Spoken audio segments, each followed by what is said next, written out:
ماں بیدار ہو گئی تہجد کے لیے. ان کی مائیں بھی تو صاحب حال ہوا کرتی تھیں. تو دستک دی, کہا با یزید ٹھہرو ابھی آتی ہوں. اللہ اکبر. مائیں دستک سے سمجھ جاتی ہیں کہ کس کا ہاتھ لگا ہے دروازے. مائیں سمجھ جاتی ہیں دستک سے کہ کس کا ہاتھ کا یہ کھٹ کھٹاہٹ کی آواز آئی. فوراً کہا بغیر کسی تعامل کے با یزید رکو آتی ہوں, وضو مکمل کر لوں. ماں نے دروازہ کھولا. کھولنے کے بعد اندر گئے اور جب با یزید کا چہرہ دیکھا, بال بلٹھے ہوئے, چہرہ متغیر, پیلا زرد, سوکھ کے کانٹے سے مطلب کمزور سے ہو گئے. جو انسان 12 سال مجاہدہ کرے گا اور بغیر کسی کھائے پیے جو مل گیا اس کو کھا لیا مباح چیزیں, اس کا عالم کیا ہوگا. تو چہرہ دیکھ کے کہا یا اللہ تو نے با یزید کو ابھی تک اپنا قرب نہ دیا. ہاتھ اٹھا کے دعا کی یا اللہ میرا با یزید 12 سال سے تیرے قرب میں نکلا ہے, تو نے ابھی تک اپنا قرب نہ دیا. ہاتھ اٹھا کے دعا کی یا اللہ میرے با یزید کو اپنا قرب عطا فرما. با یزید کہتے ہیں 12 سال جنگلوں کی دھول چھان لی, قرب حاصل کیا, مجاہدہ کیے, وہ مقام نہ ملا جو اٹھے ہوئے ہاتھ سے ماں کی مل گیا. اللہ اکبر. جو اٹھے ہوئے دعا کے لیے ہاتھ سے ماں کی مقام مل گیا وہ 12 سال میں نہ ملا. اللہ اکبر. یہ تھے با یزید بستانی رحمت اللہ تعالی. تو اویس کرنی بات چل رہی تھی ماں کی فضیلت پر, تو اویس کرنی ہمیشہ ماں کی خدمت میں لگے رہتے تھے. اس وجہ سے آپ حضور کا دیدار نہ کر سکے. ایک مرتبہ گئے بھی روایتوں میں آتا ہے, لیکن حضور وقت پر نہ ملے تو پھر پلٹ آئے. اب حضور کا جب وصال قریب آیا تو صحابہ کو وصیت کری میرا محبوب کرم میں رہتا ہے. حضور یہ بھی جانتے ہیں میرا محبوب کہاں کہاں رہتا ہے. آج ہم درود حضور پر پڑھتے ہیں تو درود پڑھنے والے, سلام پڑھنے والے یہ نہ سمجھیں کہ آپ کا نبی, ہمارا آپ کا نبی ہمارے اس درود و سلام کو سنتا نہیں ہے. ہمارے درود و سلام کا سنتا بھی ہے ہمارا نبی میرے آقا محمد مصطفیٰ, اور جواب بھی عنایت فرماتے ہیں.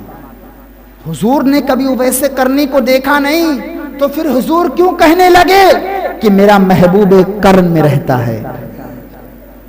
وصیت کی انتقال کے وقت کہ یہ جبہ, یہ تسبیح, یہ تبرکات جا کے میرے محبوب کرن کو دے دینا. عمر فاروق اعظم سے کہا, مولا علی سے کہا کہ جاؤ ان کو دے دینا, اور دینے کے بعد میری گنہگار امت کے لیے ان سے مغفرت کی دعا کروانا. اللہ اکبر.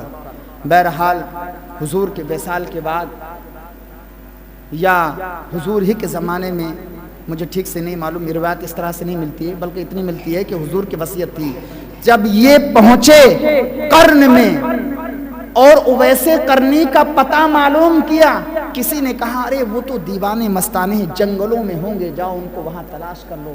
یہ دونوں صحابی رسول جنگل میں پہنچتے ہیں. پہنچنے کے بعد اویس کرنی کو ملاقات کرتے ہیں, اویس کرنی کو اپنا سندیش دیتے ہیں, دعا سلام کرتے ہیں. کرنے کے بعد حضور کا پیغام سناتے ہیں. جب حضور کا یہ پیغام سنا تو عاجزی میں آنکھیں پرنم ہو گئی. حضور کی ذات کہاں میں. اللہ اکبر. دیکھو ایک امتی سے اتنا پیار, ایک نبی کو اپنی امتی سے اتنا پیار.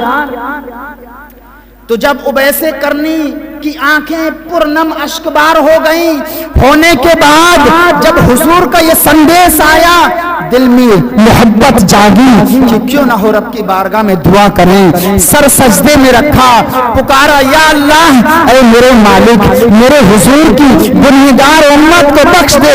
رو رو کے دعا کی یا اللہ تو کریم ہے, تو خالق ہے, تو مالک ہے, تیری شان بہت بلند ہے, تیری شان تو بہت بلند ہے. یا اللہ میرے حبیب میرے مصطفیٰ کی گنہگار امت کو بخش دے. تو حافظ غیب سے آواز آئی, اوپر سے ندا آئی, اے اویس کرنی سر سجدے سے اٹھاؤ, میں نے تمہاری دعا کے سبب سے اپنے حبیب کی آدھی امت کو بخش دیا ہے. اور اے اویس کرنی سنو, آدھی امت میں اپنے دوست شیخ عبد القادر جیلانی غوث اعظم کے صدقے میں بخش دوں گا۔ اللہ، غوث اعظم میں بھی آئے تھے؟ ارے دنیا میں آ گئے تھے غوث اعظم؟ ابھی کہاں ہے؟ یہ تو بہت بعد کا زمانہ ہے، بہت بعد کا زمانہ ہے۔ 500-600 سال بعد حضور غوث اعظم جلوہ گر ہوئے۔ تو کہا یا اللہ یہ غوث اعظم کون ہیں؟ میں ان کا دیدار کرنا چاہتا ہوں، اتنے مقبول کہ آدھی امت کو تو ان کے صدقے میں ان کے وسیلے سے بخش دے گا۔ مولا میں تیری بارگاہ میں دعا کرتا ہوں یا اللہ ان کا دیدار کرا دے۔ تو ہاتھ پہ غیب سے آواز آئی، اے اویس کرنی، ابھی وہ میرا محبوب ابھی پیدا نہیں ہوا، وہ میرا بندہ پیدا نہیں ہوا، میرے محبوب کا محبوب ابھی پیدا نہیں ہوا۔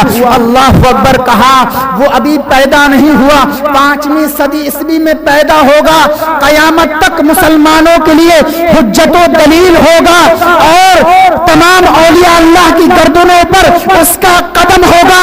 جو اس سے محبت کرے گا، جو اس کی بات مانے گا، جو اس کی عقیدت اپنے دل میں رکھے گا، میں بھی اس سے محبت کروں گا۔ تو ویسے کرنی نے جب یہ بات سنی تو گردن جھکا دی اور کہا، اے مالک میں تیرے اس ولی کو قبول کرتا ہوں، اس سے محبت بھی کرتا ہوں، اور اس کا ذکر اپنے سینے میں بسا کے رکھوں گا۔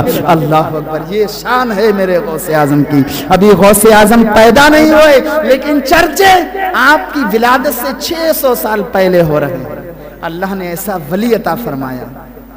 اور قصیدے غوثیہ کے اندر فرماتے ہیں، یہ قصیدے آج میرا پورا ٹاپک یہ تھا، میں آپ کو قصیدے غوثیہ عربی میں سناؤں، اس کا مطلب بتاؤں، پورا عربی میں ہے۔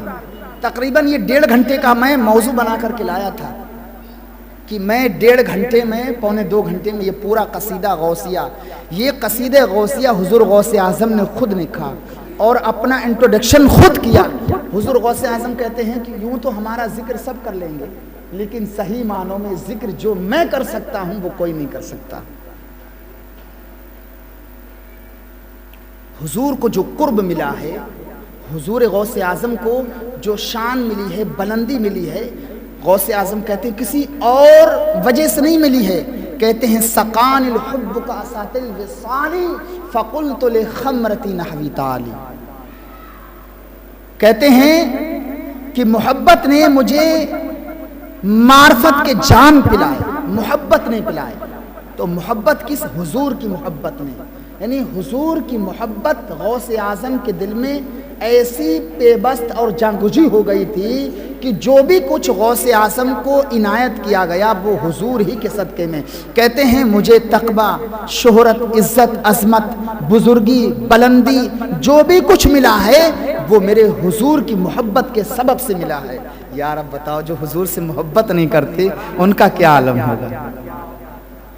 کہتے ہیں جو قطبیت کا منصب جو مجھے ملا ہے وہ زہد کی وجہ سے، میں 30 سال مجاہدہ کیا، اللہ کا قرب حاصل کیا، قرآن پاک کی ایک ٹانگ پر کھڑے ہو کے 15 سال قرآن پاک کی تلاوت کری، روزانہ ایک کلام پاک ختم کر دیتے، اور 1 سال تک گری پڑی چیز کھائی۔ اور ایک بار ایسا ایک وقت آیا کہ 40 دن تک آپ نے قسم اٹھا لی کہ میرا رب جب تک مجھے کھلائے گا نہیں میں کھاؤں گا نہیں، جب تک میرا رب مجھے پلائے گا نہیں میں پیوں گا نہیں۔ 40 دن بغیر کچھ کھائے پیے رہ گئے، اسی انتظار کہ میرا رب مجھے کھلائے گا تب میں کھاؤں گا۔ اسی کو ہی اعلیٰ حضرت نے کہا قسم دے دے کے کھلاتا ہے پلاتا ہے تجھے۔ کیا مقام ہے غوث کا یار، رب قسمیں دے دے کے کھلاتا ہے، اے میرے ولی، میرے دوست، اے میرے محبوب کھا۔ رب قسمیں دے دے کے کھلاتا ہے پلاتا ہے تجھے، پیارا اللہ تیرا چاہنے والا تیرا۔ ایسی شان غوث کی ہے، ایسا مقام و مرتبہ ہے۔ اور مقام کی بات آتی ہے تو میں چند شعر پڑھ دیتا ہوں، آپ کو سمجھ میں آ جائے گی غوث اعظم کا۔ کہتے ہیں فلو القیت سری فی بہار لصار الکل غور فی الزوال۔ اللہ نے مجھے وہ مقام عطا فرمایا، میرے مقام کو کوئی نہیں پہنچ سکتا۔ اللہ نے مجھے وہ مقام عطا فرمایا ہے کہ اگر میں اپنا راز بلند پہاڑ پر ڈال دوں تو وہ تاب نہ لا سکے گا، بلکہ پگھل کر ریزہ ریزہ ہو جائے گا۔